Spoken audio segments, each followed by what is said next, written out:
Así que seguimos en nuestra serie El débil dice, fuerte soy. ¿Cuántos son fuertes en el Señor? Amén, en el Señor. Nuestras fuerzas son limitadas, ¿verdad? Nuestras fuerzas se acaban. Pero todo aquel que va al Señor, todo aquel que se postra, se humilla ante Él, puede ser fortalecido en el Señor y puede ser renovado, refrescado en el Señor para seguir adelante. Y permítame hablar de esta prédica que está en Juan capítulo 5, versículo 1 al 9, y la he titulado Amor sin condición. Amor sin condición. ¿Sabe que me gusta lo que ha pasado hoy? No voy a contar la broma que ustedes me hicieron. Estos de alabanza me hicieron una broma y me grabaron. Después les cuento. Se me fue la onda. Bueno, hablando de amor sin condición, me gusta lo que ha pasado hoy, porque sin ponernos de acuerdo, las canciones que cantamos en la alabanza hoy están absolutamente conectadas con la prédica. Mencionamos que el Señor ha sido bueno, que Él nos persigue, que el Señor es nuestro pastor, y yo me quedé impresionado mientras adorábamos cómo el Señor dispone todas las cosas para el fluir. Eso es el fluir, ¿verdad? Y aunque somos intencionales en algunas canciones, hoy me impactó que la verdad logramos tener un buen preámbulo para la prédica, y por eso quiero reafirmar lo que cantamos a través de la prédica que está ahí en Juan capítulo 5, 1 al 9. Dice: después Jesús regresó a Jerusalén para la celebración de uno de los días sagrados de los judíos. Dentro de la ciudad, cerca de la puerta de las ovejas, se encontraba el estanque de Betesda, que tenía 5 pórticos cubiertos. Una multitud. ¿Cuántos? Usted cuando piensa en multitud, es un montón de personas, ¿verdad? Una multitud, y ahora me perdí, de enfermos que estaban como ciegos, cojos, paralíticos. ¿Cómo estaban? Tendidos en los pórticos. Uno de ellos era un hombre que hacía 38 años estaba enfermo. Cuando Jesús lo vio y supo que hacía tanto tiempo que padecía la enfermedad, le preguntó: ¿te gustaría recuperar la salud? Es que no puedo, Señor, contestó el enfermo, porque no tengo a nadie que me meta en el estanque cuando se agita el agua. Siempre alguien llega antes que yo. Jesús le dijo: ponte de pie, toma tu camilla y anda. Al instante el hombre quedó sano, enrolló la camilla y comenzó a caminar. Pero ese milagro sucedió cuando, no se le olvide ese detalle, sucedió el día de descanso o de reposo. Así que los líderes judíos, ¿qué hicieron? Protestaron, los desgraciados. Le dijeron al hombre que había sido sanado: no puedes trabajar el día de descanso. La ley no te permite cargar esa camilla. Dejemos hasta ahí. Y estaba pensando que cuando leemos esta historia, yo creo que muchos la hemos leído muchas veces, ¿verdad? Y yo creo que nos genera una atracción particular el dato de que este hombre llevaba más de 38 años padeciendo una enfermedad, una parálisis en su cuerpo. Yo no sé, pero creo que cuando estamos enfermos somos bien vulnerables. ¿Le ha pasado? La vulnerabilidad nos llega. Yo hace un par de semanas tuve una situación dental, y no sé a cuánto les gusta ir al odontólogo. Nadie va corriendo al odontólogo feliz. Ay, voy para el odontólogo. No, eso es tenaz. Pero la urgencia me llevó a odontología. Yo no veo a la doctora. ¿Sí está por ahí? No está. Oigan, no vienen y yo los menciono. Dirán que no es a propósito. Pero tenemos varias personas profesionales en odontología en la iglesia. Y yo fui donde Mónica. Y Mónica tiene una mano bendita, la recomiendo. Santa, esa mujer es santa. Ella llora con el paciente. Aquí también tenemos a Lady, vea, aquí está Lady. También ha atendido a mi esposa, si no estoy mal. Muy bien. Y está Carolina, que también. Tenemos unas odontólogas de primera categoría. Y en esa emergencia me fui para allá y me sentí tan vulnerable, el dolor, la incapacidad, ¿cierto?, de hacer algo.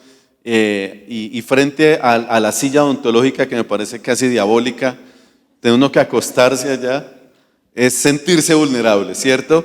No sé si a usted le han hecho cirugías, pero a mí me hicieron una en la rodilla. Esa es la excusa para ya no jugar fútbol, la verdad, no me funciona en la rodilla. Y cuando uno llega o va a llegar al quirófano, la vulnerabilidad, ¿no? Quitarse la ropa y ponerse esa bata que yo no sé para qué sirve.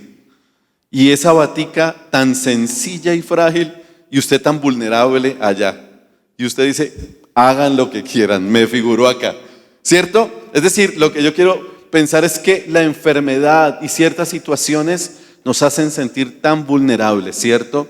Y ahí es cuando decimos, dependemos solo de la gracia de Dios. Por eso yo me pregunto, y nos podemos preguntar, ¿cómo hizo este hombre para lidiar con una enfermedad tan prolongada? ¿Usted ha tenido alguien ha tenido aquí una enfermedad durante tantos, 38 años? O sea, es demasiado tiempo. Y no era cualquier enfermedad.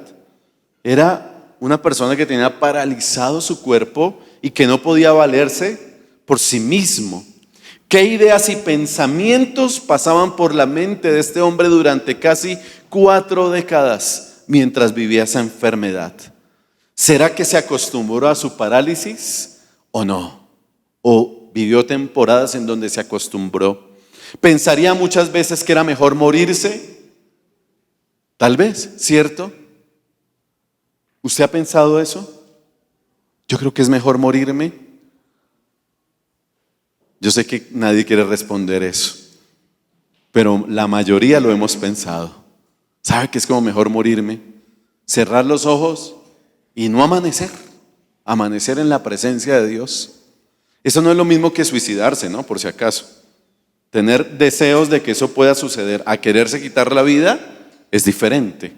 Pero quizás este hombre en esa circunstancia dijo muchas veces, prefiero morirme porque esto no es vida. Esto no es vida, calidad de vida. ¿En dónde estaba la familia? ¿Será que lo abandonaron? ¿En dónde estaba la familia de este hombre? ¿En dónde se encontraban los amigos, los vecinos? Esas personas cercanas que podrían darle la mano. ¿Qué había en el corazón de una persona que está en ese estado de parálisis durante más de 38 años? ¿Qué esperaba al estar cerca del estanque de Betesda? Pues la historia dice que dicen ellos que un ángel de vez en cuando se aparecía por el estanque, agitaba el agua y el primero que llegaba se metía y salía sano. Eso cuenta la leyenda, ¿ok? Y así sucedían muchas cosas en ese momento. Entonces, ¿cuál era la expectativa de este hombre? Y él se lo dice a Jesús en su respuesta. Cada vez que agitan el agua, otros llegan primero que yo. Podemos ver un sentimiento también de frustración. ¿Quién no se ha sentido frustrado? Todos, ¿verdad? Quizá hoy venimos frustrados. Quizá hoy venimos con frustración. A veces la semana no es tan chévere, ¿cierto? A veces la semana viene complicada. Hay días en que venimos el domingo a alabar a Dios con todo el corazón y celebramos y Señor, tú has sido bueno. Pero también hay días en que las cosas no marchan como nosotros queremos y esperamos que marchen. Veamos 3 enseñanzas de cómo actúa Jesús frente a nuestra vulnerabilidad, a nuestras parálisis, pero también qué espera Dios de nosotros, ¿cierto? ¿Qué espera el Señor de nosotros? Y la primera enseñanza, muy sencilla, es que Jesús lo sabe todo de ti. ¿Tú crees eso? Jesús lo sabe todo de cada uno de nosotros. Ahora, era evidente que este hombre no sabía quién era Jesús. Sencillamente lo identificó como un transeúnte que se acercó para hablarle. Si usted se da cuenta, cuando él le dice Señor, no le dice Señor en términos de reconocimiento, digámoslo como Jesús el Salvador, sino que le dice Señor por respeto. Es decir, lo ve y entiende que es un Señor amable que pasó por ahí a preguntarle algo. No lo identificó como el Mesías, no lo identificó como el Salvador, solamente como un transeúnte que se acercó para hablarle.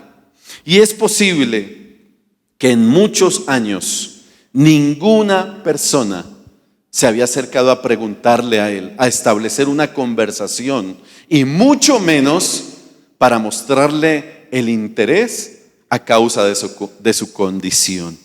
Es posible que muchos años habían pasado y nadie le había preguntado: ¿cómo te sientes? ¿Cómo estás? ¿Cuándo fue la última vez que te preguntaron cómo te sientes? ¿Qué sientes en tu corazón? ¿Cómo estás? ¿Cómo está tu alma? Normalmente preguntamos en el saludo: hola, ¿cómo estás? ¿Y nosotros qué respondemos? Bien, para salir del paso. Aunque en el fondo estemos rotos, ¿cierto?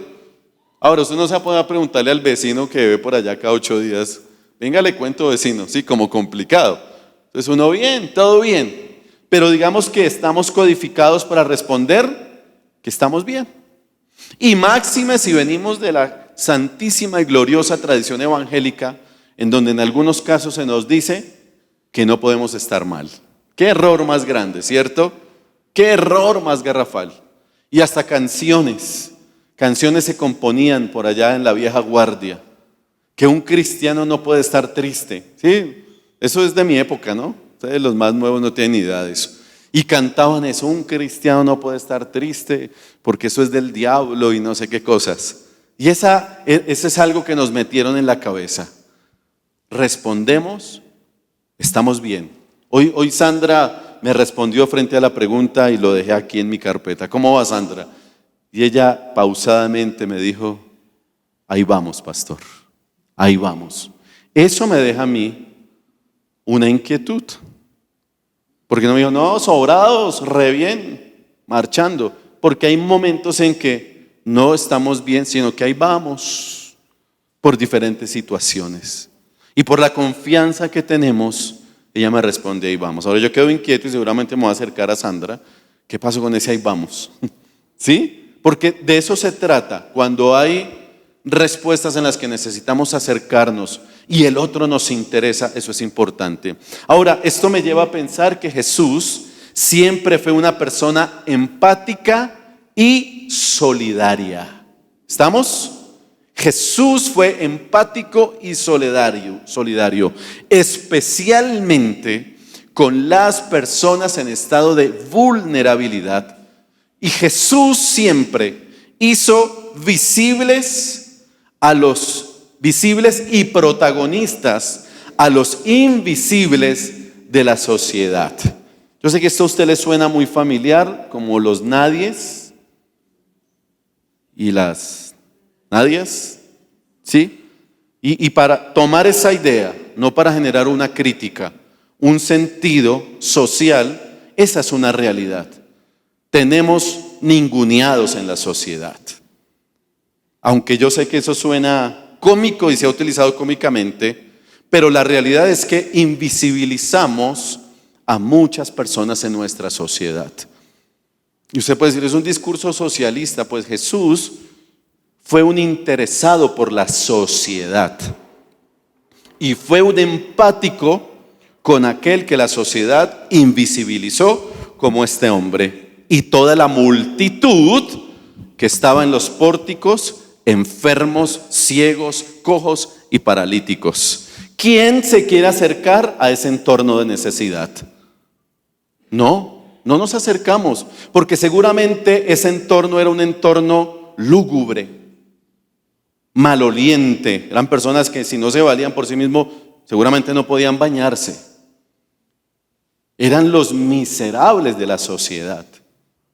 Pero mi Jesús, que pasó del discurso elaborado a una vida solidaria y empática, fue capaz de acercarse a uno de los invisibles para convertirlo en un protagonista y dignificarlo.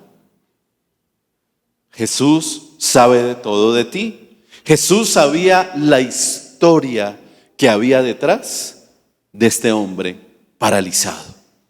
Entonces, a Jesús le llama la atención de este hombre y se acerca para establecer ¿qué? Una conversación. Cuán importante es el diálogo, ¿cierto? Hablar, preguntar, ser escuchados.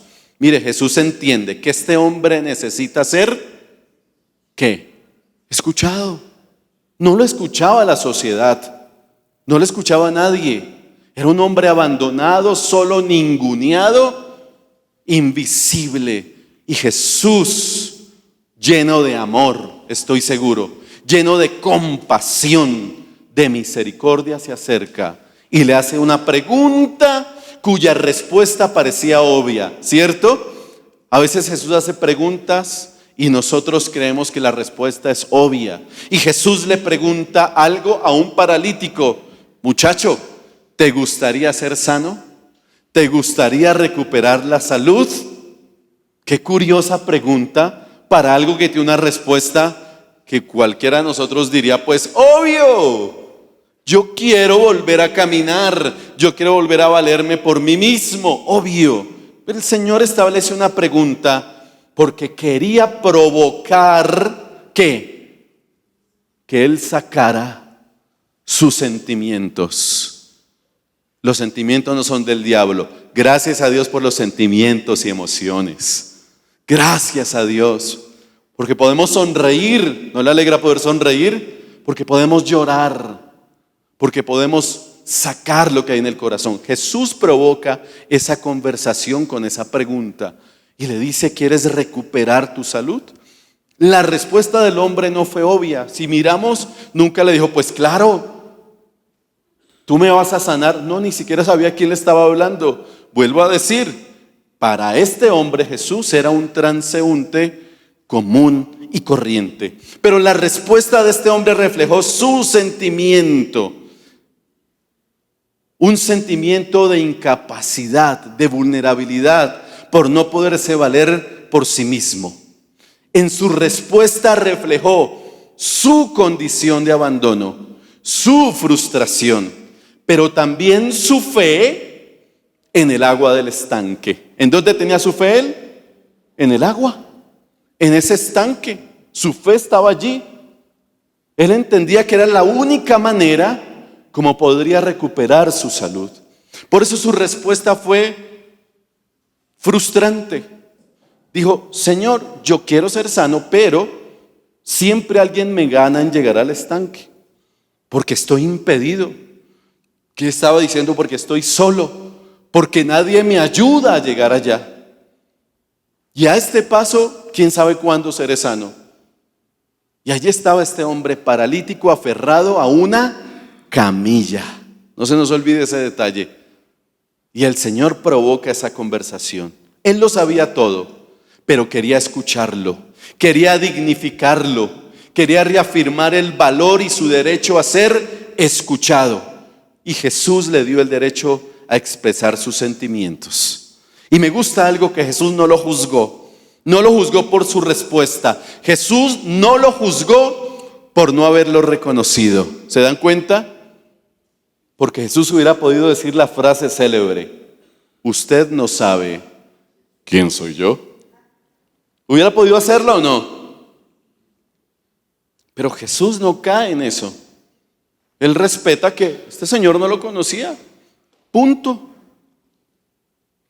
Y el Señor nunca le recrimina su falta de fe en Él, y sí, su fe en un estanque lleno de agua.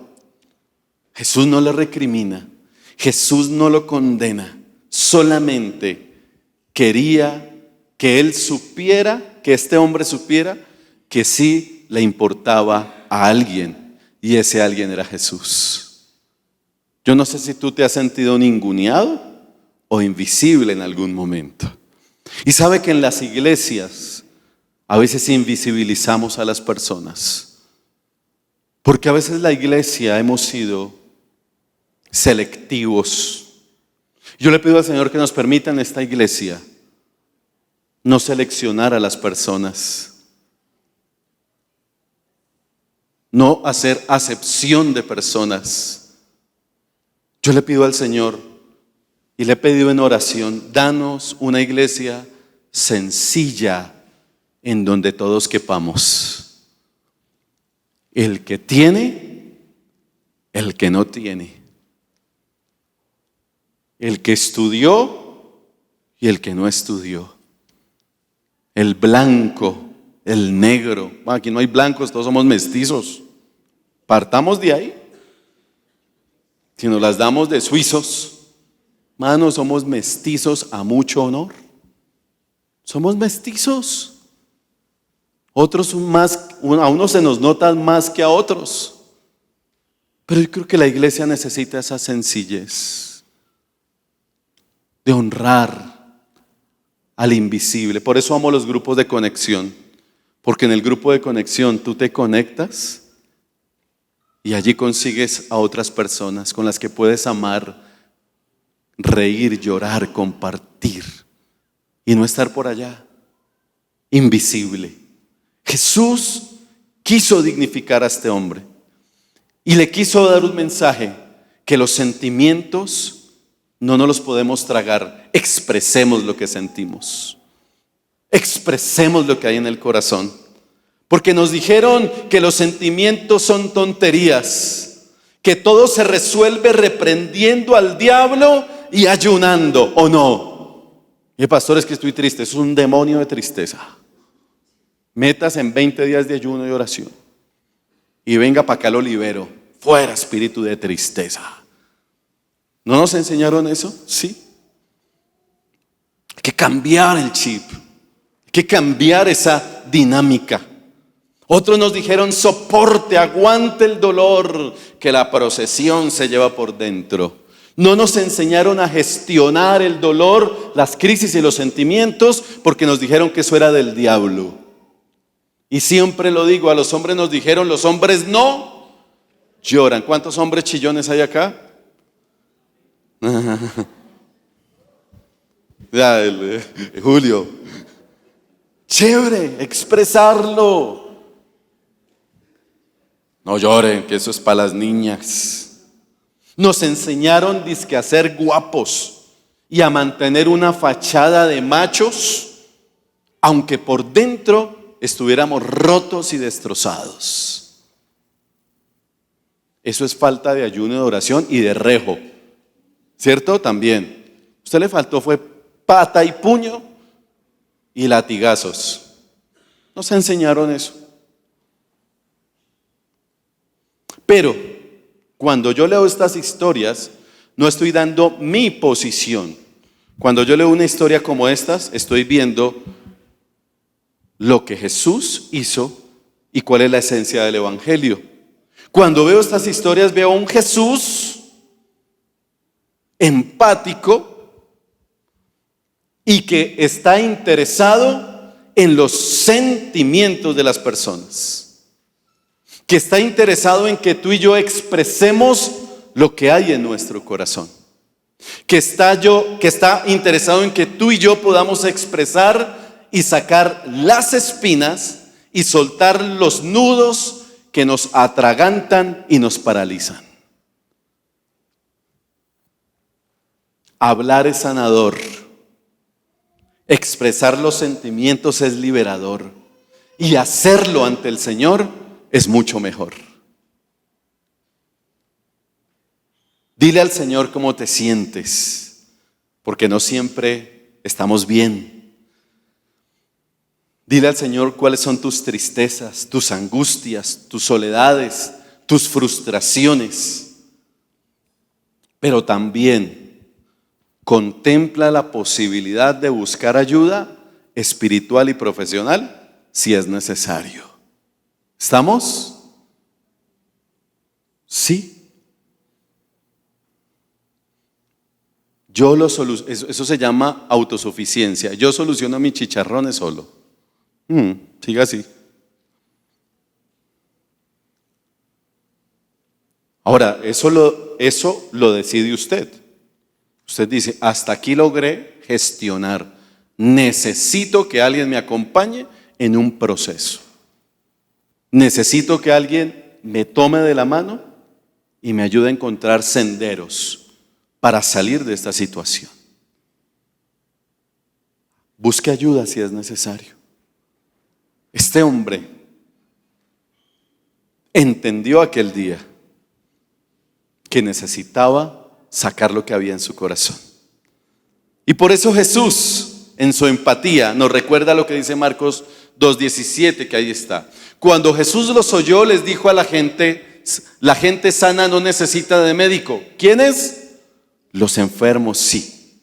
No he venido a llamar a los que se creen que, bueno, entonces, sino a los que saben que son pecadores. Lo que quiere decir ahí es el Señor no ha venido a llamar aquí autosuficientes, ni sabelotodistas, ni superhombres y supermujeres. El Señor ha venido a sanar a vulnerables y pecadores como usted y como yo. Y que está dispuesto a escucharnos. Que Él quiere que hablemos, soltemos esos nudos. Muchos por no hablar se atragantan, se llenan de espinas. La Biblia dice que esos se llenan de raíces de ¿qué? Amargura, que envenenan su propia vida, pero terminan envenenando a otros. Por eso siempre será bueno hablar. Por eso Jesús siempre va a preguntar. Usted ve la vida de Jesús y Él no da por sentado nada. Él pregunta. Él no dio por sentado que este hombre quería ser sano. ¿Qué tal le hubiera dicho? No, yo estoy feliz aquí en esta camilla, más chévere, 38 años, relajado, no pago impuestos, no pago nada. Porque puede haber esa mentalidad, ¿saben? Segunda enseñanza, Jesús está dispuesto a asumir riesgos por ti. Jesús asume riesgos por ti. La historia nos relata que había una multitud de enfermos, lo cual indica que habían muchas personas en condiciones complicadas. Todos ellos eran marginados de la sociedad, considerados malditos, indignos de participar en la vida social, política y religiosa. Pero Jesús asume el riesgo de acercarse allí, de hablar con ellos y además de sanar a este hombre. ¿Cuándo? ¿El día de qué? De reposo. ¿No era un riesgo o sí era un riesgo? Era un gran riesgo. Para los religiosos y para la tradición eso era un pecado imperdonable. Pero para Jesús, escúchame bien, las personas eran más importantes que las tradiciones. ¿Lo cree? Para Jesús, las personas somos más importantes que las tradiciones. Cuando llegó ese momento, Jesús ya había roto con un montón de paradigmas religiosos. Había hecho el primer milagro en un matrimonio, ¿se acuerdan? Ya lo había hecho en un matrimonio. Se acabó el vino y ¿qué hizo Jesús? Vino para todos, de la mejor calidad. Para ese momento Jesús ya había despejado el templo de los corruptos cambistas. Para ese momento Jesús ya se había metido a Samaria. ¿Se acuerdan? Juan 4. Para cruzarse con una mujer samaritana en el camino, para hablar con ella. Ya estaba muy metido en problemas Jesús. Pero sin embargo, en pleno día de reposo, se mete a ese lugar lleno de marginados, lleno de gente rota, despedazada, y se atrevió a sanar a uno de ellos, a un paralítico. Pues ese valiente se llama Jesús, capaz de hacer todo lo necesario por amor, capaz de llorar con los que lloran, sin ningún tipo de discriminación, capaz de dejar su trono de gloria, su trono de honor, para venir a esta tierra y hacerse un mortal como usted y como yo, vulnerable, para identificarse con nuestra fragilidad humana. Jesús era consciente que se estaba metiendo en un gran problema, que estaba metiendo el dedo en la llaga de los religiosos y de la clase política. Jesús tenía claro que ese acto de amor y de misericordia le sumarían cargos en su contra. Sin embargo, no le importó, porque Jesús ha asumido y sigue asumiendo riesgos por ti y por mí. Ese es mi Jesús. Ese Jesús que no le importó ser perseguido por salvar a otros. Ese Jesús que es buen amigo y le pone el pecho a la situación que sea, porque entiende que por encima de las tradiciones estamos los seres humanos, estamos las personas. Jesús es el buen pastor, que cuando una de sus ovejas se pierde, ¿qué hace? Sale a buscarla. ¿Cuántos se han sentido buscados por el Señor? Yo quiero decirte algo, es posible que hayas sentido que la familia te abandonó, la iglesia te abandonó, el pastor te abandonó, y eso va a pasar siempre porque estos pastores somos débiles, vulnerables y lo más regularcito que hay. Pero hay uno que no falla y es el buen pastor llamado Jesús, y que está dispuesto a hacer esto. Entonces Jesús les contó la siguiente historia, que si un hombre tiene 100 ovejas y una de ellas se pierde, ¿qué hará? No dejará las 99 en el desierto y saldrá a buscar la perdida hasta que la encuentre. Y cuando la encuentre, ¿qué hará? ¿Qué hará? La cargará con alegría en sus hombros y la llevará a su casa. Cuando la encuentre, ¿qué hará con ella? La cargará con alegría. No le dirá: oiga, oveja desgraciada, usted sí es una oveja loca, me tiene aburrido, me tiene hasta aquí, otra vez escapó, me tocó dejar las otras allá. Jesús dice que el buen pastor la carga con alegría en sus hombros, la lleva hasta su casa. Cuando llegue, llamará a sus amigos y les dirá: alégrense conmigo porque encontré mi oveja perdida. De la misma manera hay más alegría en el cielo por un pecador perdido que se arrepiente y regresa a Dios que por 99 justos que no se extraviaron. Jesús asume los riesgos necesarios como el buen pastor para perseguirte. ¿Se ha sentido perseguido por Dios? Pues si no, siéntase perseguido por Dios, que Él va a hacer todo lo necesario para que usted se enamore de Él, para que usted se enamore de su gracia, de su palabra. Él va a hacer, y ya hizo lo más grande y necesario, que fue ir a la cruz para morir por nosotros y salvarnos. ¿Qué más queremos? ¿Qué más queremos? Si entregó su vida por nosotros. Pero cierro porque el Señor espera algo de nosotros. Y lo tercero es: obedece y ponte en pie cada día. La historia relata que el Señor le dijo al paralítico, ¿qué le dijo? Ponte en pie, muchacho, toma tu camilla y arranca a caminar. Eso fue lo que le dijo el Señor. Me asombra la respuesta inmediata de este hombre, que no sabía que era Jesús, pero le obedece. La Biblia dice que al instante el hombre se puso en pie, enrolló la camilla y comenzó a caminar. ¿Qué nos indica esto? Que Jesús ya había hecho su parte, ¿o no? Jesús ya hizo lo que le correspondía. Ahora, ¿qué tenía que hacer el hombre? Su parte. Ahí es donde tenemos que tener claro algo. Que Jesús honró la actitud de este hombre. La honró por completo. Jesús honró su disposición. Vean que la buena actitud en la vida es muy importante.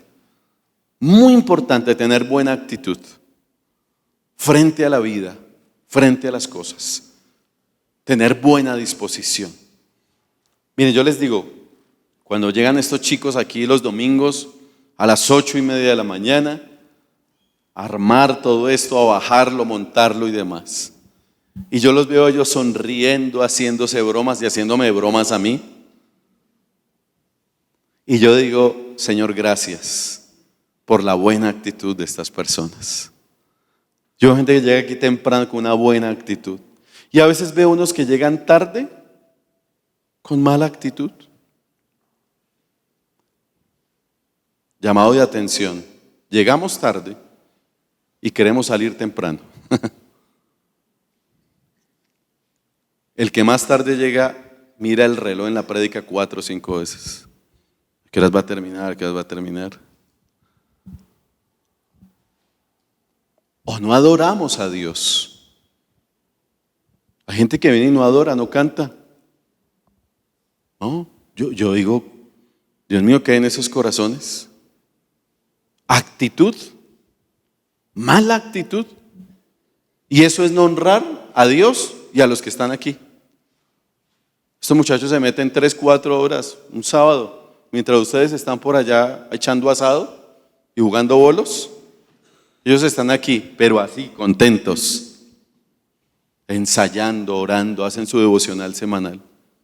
Y yo no volteo a mirar porque me amargo, pero veo los videos que ahora están grabando. Y yo digo, ¿y esta gente de qué está hecha? De mala actitud. Tenemos pésima actitud. No oramos, no adoramos, nada. Pero criticamos hasta donde no más. Y este hombre tuvo una buena actitud. Se levantó y fue y hizo tal como el Señor le dijo.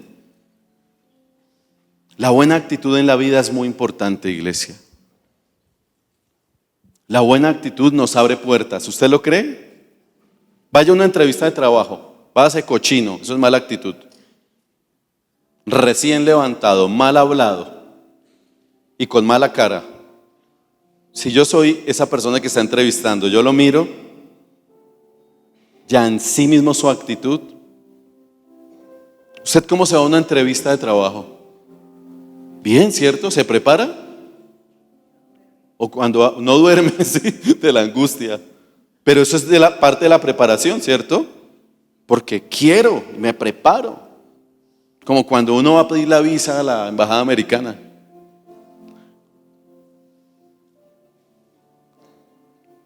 A mí me la negaron 2 veces. Y la tercera, yo no quería ir. Pero yo le decía, las malas actitudes cierran puertas. Nunca en este lugar va a ministrar a alguien que no sepa adorar primero allá. Para llegar acá, hay que adorar primero allá. ¿Estamos? ¿Sí? Actitud. Una actitud cristiana de honra, de respeto. Me gusta la actitud de este hombre que no se quedó victimizándose, ¿cierto?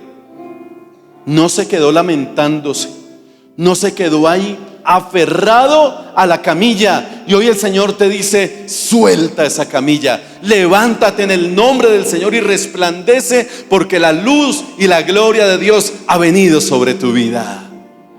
Créele al Señor. Cuando Él te dice algo, obedece. Camina en su voluntad. No te aferres más a esa parálisis. No te acostumbres a vivir paralítico.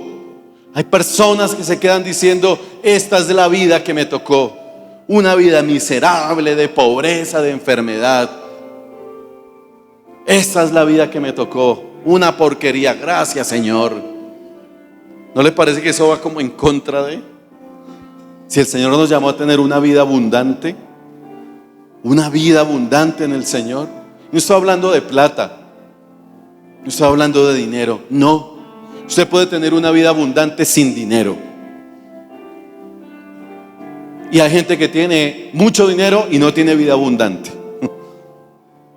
Es una vida libre emocionalmente, una vida saludable emocionalmente, no una vida sin conflictos. Todos tenemos conflictos, pero tenemos un Señor que nos acompaña en los procesos y en nuestras vulnerabilidades, y podemos gestionar a través del Evangelio nuestras dificultades. Por eso el Señor hoy te dice